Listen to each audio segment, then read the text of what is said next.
Со старых долгов нет. За 24 год 2 449,82. Транспортный налог, земельный налог и налог на имущество. Один из первых посетителей в День открытых дверей – Гирихан Умаров. Он пришел узнать, какие налоги ему нужно оплачивать и какие документы подавать. В его случае говорит, что такие встречи помогают быстро разобраться в вопросах. Удобно и очередь ятсам яц. Болой эздибы хессевеж улуктед аухит. Шей налогер хаты ул хажи декадышан агар процент отъетля.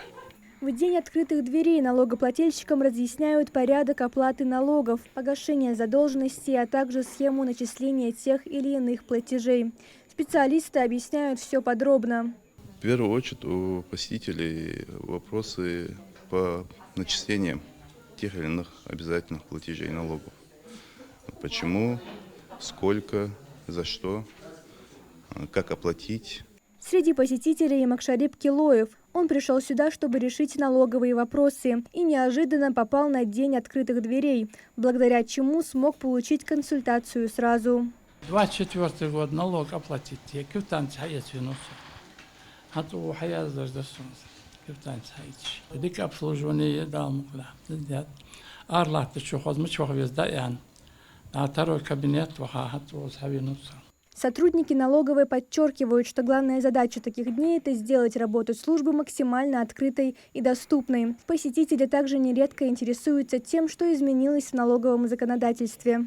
Налоговое законодательство Российской Федерации довольно динамично меняется, но в основном основные аспекты, основные нормы закона они поменялись. В принципе, есть изменения со следующего года, которые будут вступать в нашем законодательстве касаемо ставок налоговых, льгот налоговых. И по мере обращения с вопросами всем желающим налогоплательщикам мы это все объясняем, доводим до них на сведения. День открытых дверей налоговая служба проводит 3 раза в год. В этот раз продлится 2 дня – 18 и 19 ноября с 9 утра до 8 часов вечера.